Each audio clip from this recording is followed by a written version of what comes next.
We are rolling. Okay. Here we go. I'm going to set the scene for us. I'm Okay. going to set the tone. Okay.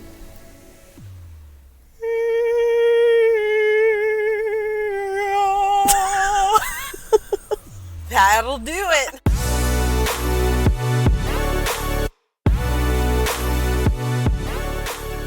Hello, everybody. Happy Friday. Welcome to the Ride Home podcast. My name is Abby. Hey guys, I'm Caitlin. So, we just got out of the movies tonight. We saw Men, which is an A24 psychological thriller. Yeah, I don't know what they're billing it as, but the trailer made it look like it was going to be a horror. Right. We felt like it was going to be kind of more like a Hereditary, Midsummer type vibe. Right. And it was definitely not quite that far. It was into like, horror. I would label it like art house psych thriller. Yes, That's 100%. That's perfect. That's exactly what it is. So, I know I ask this question every time we leave the movie theater, but what are your initial just gut feelings stepping out? My gut feelings are I'm horrified. A little bit traumatized. Only a little? Perhaps a lot traumatized. I might need therapy. Yeah, I think we might both have nightmares tonight just based on the last 10 minutes of the movie. Yeah, I'm just going to say right now that I'm really glad you walked Ella before we left the house because I feel like she would not have gotten the walk tonight. No, I couldn't be walking in the dark. It couldn't be me. No. I'm not even sure if I'm going to be able to walk into the house from the car when we get home. Because that's how afraid I am to be in the dark right now. Baseline, we will say, it was terrifying. It was terrifying. It started out really strong. Yeah. Honestly, if they changed the last 10 minutes, I might feel very differently about the movie. Yeah, so the old phrase, like, jump the shark rings a bell. It really flies off the hinges in the last 10 minutes. And it's right off. I'm honestly a little bit mad at myself right now because whenever I decided, hey, like, Caitlin, let's do a podcast. I think we should, like, whatever. And we were talking about it. My initial goal was for it to be a podcast where people could listen to it and then decide if they want to go see the movie that weekend. Right. I'm really upset right now that I promised no spoilers because I wish at my core that I could talk about this movie with spoilers. I know. Because it was probably one of the strangest movie experiences of my life. Yeah, I would say that too. I would definitely say that. And I think what you were saying about it starting off strong was so accurate because it started off just kind of like, sure, it was a little like pretentious. Unsettling. It was a little artsy, but it wasn't weird. No. Mm-mm. And then like suddenly it was. There was no like slowly building into that. It was just like, it's going to be pretty artsy. It's going to be pretty, it's going to be unsettling. It's going to be a little bit creepy. And then now it's the weirdest thing you've ever seen. And now it's literally the strangest thing in the world. I don't know what the purpose of that dramatic shift was. The director and writer of this movie is Alex Garland, who also directed Ex Machina and Annihilation, which in my opinion are fantastic movies. Super, super solid. And what's interesting is that even though they have very unique elements to them and very original and kind of like groundbreaking parts to it, they weren't weird. No. He went weird with it. So let me ask you this. Do we think it got so weird because it's A24? Like, is somebody at A24 just like, how weird can this go? They're cooking up the weirdest shit. I don't think so. I think he probably wrote it before he, I don't know that process exactly. They could have approached him and been like, hey, we want you to make a, psych thriller. What I do find interesting about the fact that he wrote it and directed it is that it is very much a movie told kind of through the female experience. Yes. And what's funny, let me say this.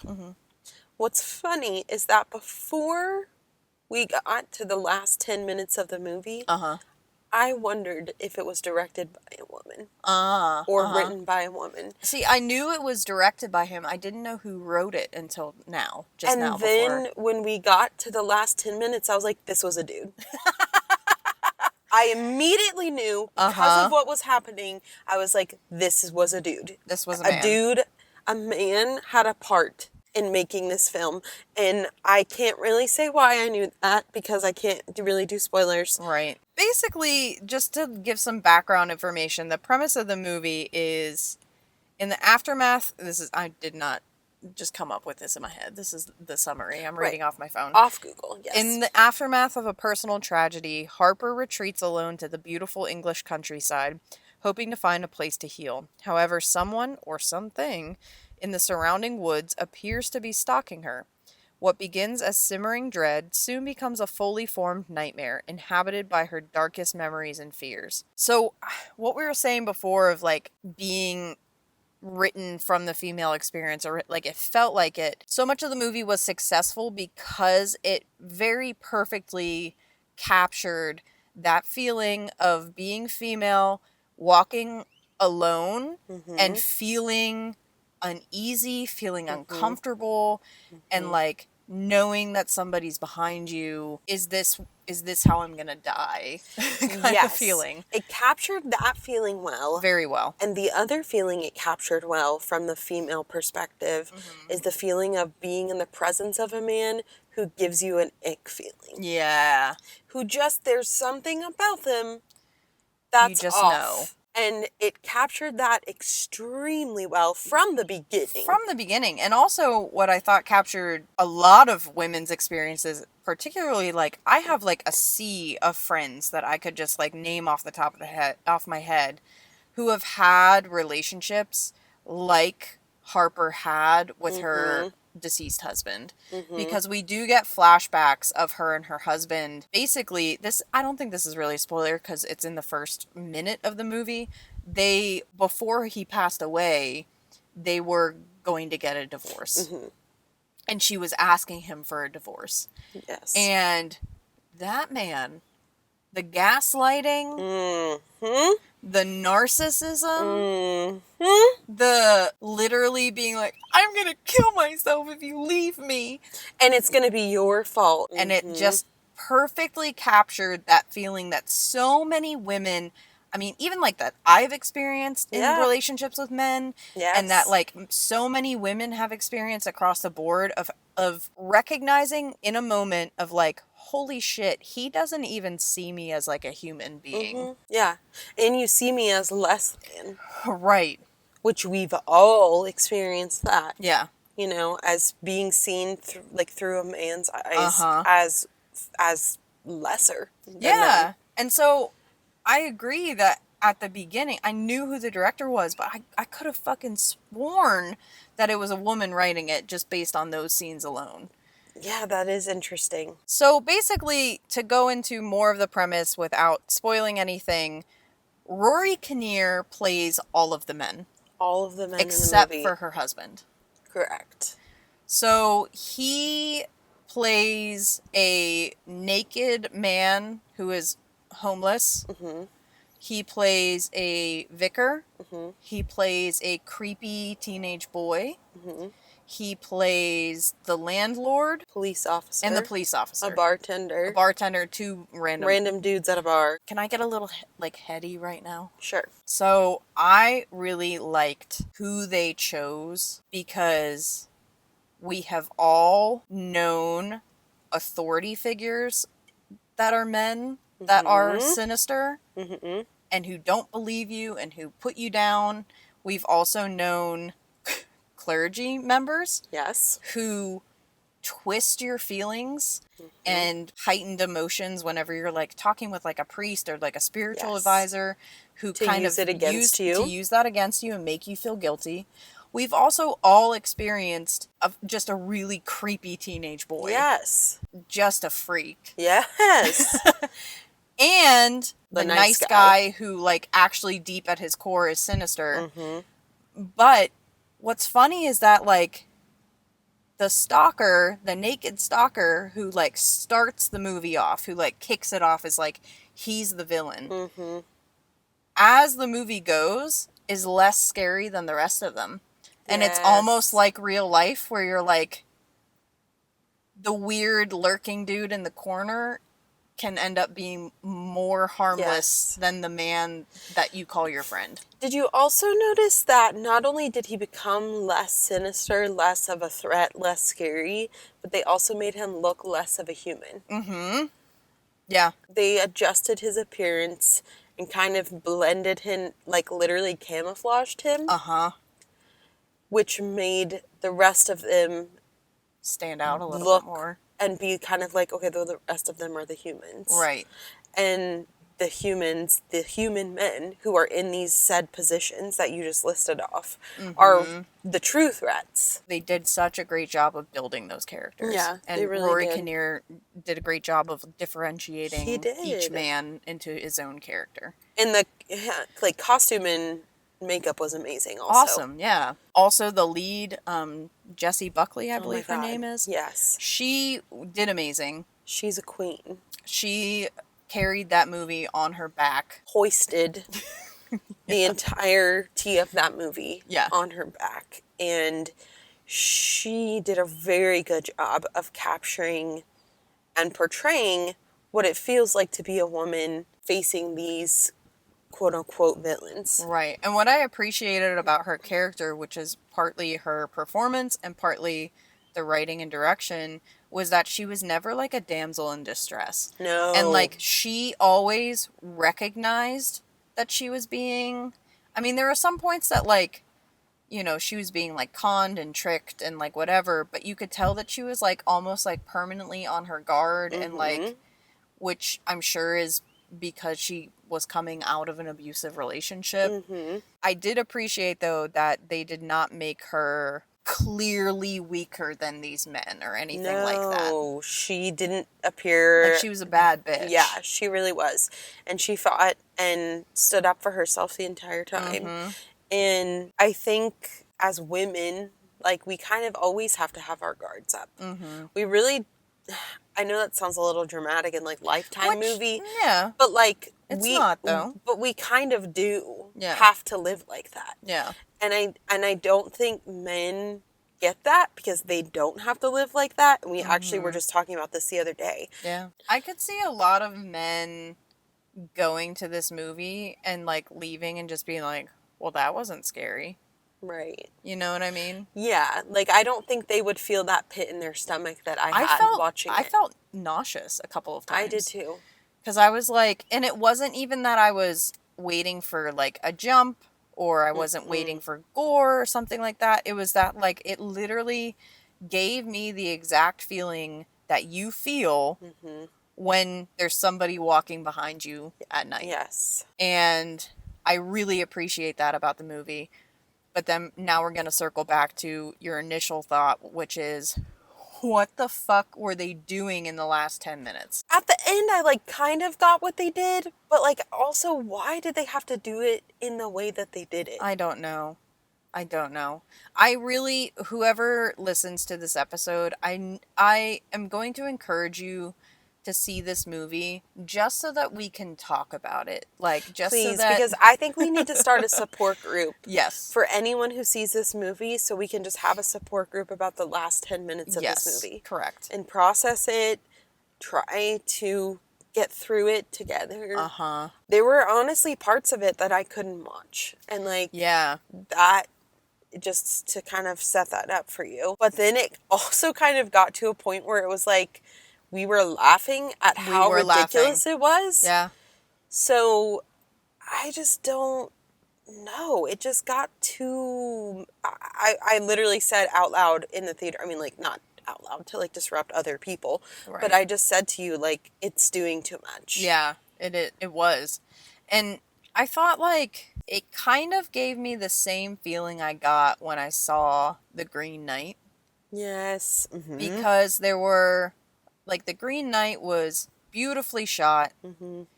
some of the like best imagery I've seen in a long time. This too was beautifully Yeah, shot. it was. But it dove so deep into symbolism that it forgot what it was good at.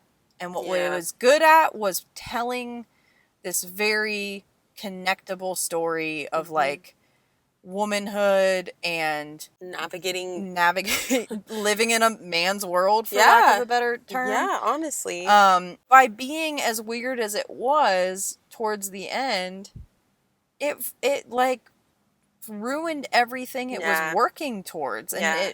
it just like shit on itself, Yeah. basically. It did. It pissed me off because I really liked the movie up That happened until with it Licorice started Pizza, doing remember that. that? Yes. And you know what's funny is that, you know how I said that there's gonna be a dude out there that like thinks that it wasn't scary and isn't gonna get it? There's also gonna be a dude out there that's gonna leave that movie and be like, wow, that it just it's so crazy. Like the last 10 minutes were so full of imagery and symbolism and I like thought you were going to say that there's also going to be men. Do you remember like when Lifetime movies were like very popular and like all men were like, "Oh, it's like the men hating network and like it's all about how men suck and da da da." men kill their wives. Yeah, and like abuse them and shit. Like that's what I also think men are going to come out of this movie is like, "Oh wow, like fucking some lady really hates dudes." So I'm curious about your thoughts of what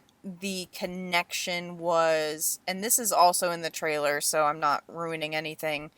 There was a very like obvious garden reference with the apple Yes. tree and her picking the apple off the tree at the very beginning. As somebody who was raised Catholic, it's funny because like I always thought in the back of my head growing up, I was always just like Adam was the original gaslighter. Like Yes. Yes. So I just remembered another thing. It was very subtle, and I don't know if you picked up on it, but I loved it. What it meant and what it symbolized. So when she's getting the tour of the house, this is also not really a spoiler. It's a very minor thing. When she's getting a tour of the house, there's a room with a piano, and he asks if she plays the piano, and she says no.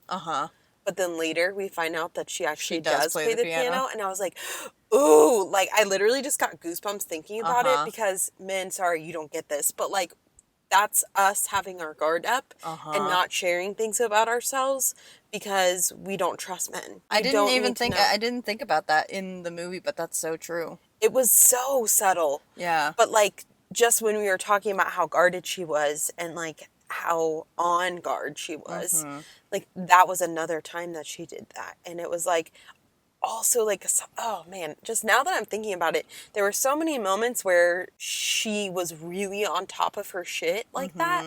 But then there were other moments where they like really, she got taken advantage of. Yeah.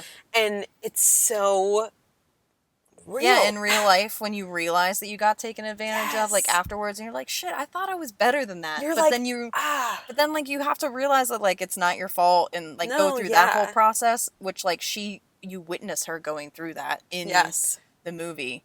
And there's also a scene, I'm not gonna mention which man or at what time, but there is a scene where one of the men blames her for his attraction to her and is like basically like, you're doing this to me, you're making me feel like this.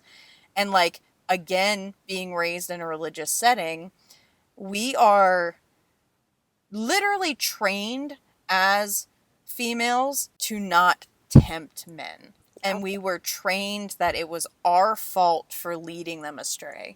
And you have to be the one that's modest. You have to be the one that's pure.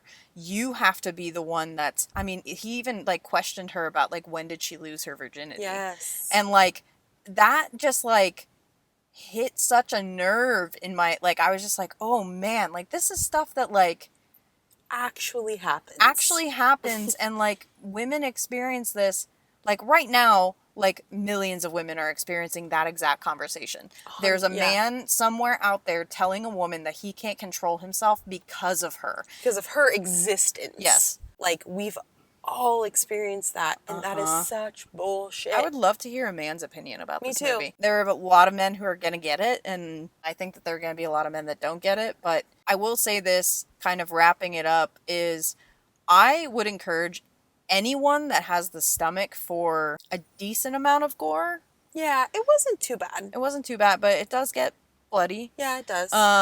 I would say anybody with a strong enough stomach to handle that and doesn't get too like messed up from psychological thrillers. Sure. I would encourage anybody who can handle those two things to go see this movie. Definitely. Even if we don't necessarily agree with the choices at the end, I think it's still a movie that's very valuable and worth watching. And clearly this is like our most like artsy fartsy conversation we've ever had Yeah. about a movie. So it really like dives in pretty deep into these topics. Oh yeah, 100%. It's hard not to Yeah. get into it like that Yeah. because it just went so hard. Yeah, it did. You know, for me, I'm gonna say it's a medium popcorn. Medium? Yeah. Yeah. Yeah, I'm gonna give it a medium too. I think it would be a large without the end. So close to being a large. It's so close, man. But again, definitely go see it. Definitely go see it. Also, we do not hate men. Like you have to end with like just FYI. I don't want to piss anybody off. No, we do not hate men. I just, we'll end on that. But yeah, I mean, I agree. I think you should see this. I think everyone should see this. It's just something that It's a great conversation starter. you're gonna talk about it. This stirs up a lot of feelings, a lot of opinions, Yeah. a lot of thoughts. I think we'll probably be discussing and remembering parts of it Oh, I'm for the sure. next few days. Yeah. It leaves an impact for It sure. definitely does. Huge impact. So, I mean, hats off to the first hour and 30 minutes of this film. And sorry that we shit on the last 10 minutes, but also sorry, not sorry. Thank you so much for joining us again this week. We hope you have an amazing weekend. Next weekend, I'm not necessarily sure what episode we'll be dropping. I kind of wish we got some on-the-fly interviews with the sea of seniors who watched Downton Abbey tonight. Me too. There were approximately, I want to say 25 Yes. that were all friends that all went to see it together. It was precious. It was so precious. They turned the fuck up for Downton Abbey tonight. Yeah, it So made my heart so wholesome. happy, especially after what we had just witnessed. Yeah, and we needed that for sure. So it might be Downton Abbey. We don't know for sure, but we will keep you guys posted. Keep checking our Instagram for updates, and I hope you guys have a fantastic weekend. Thanks for joining us on the ride home.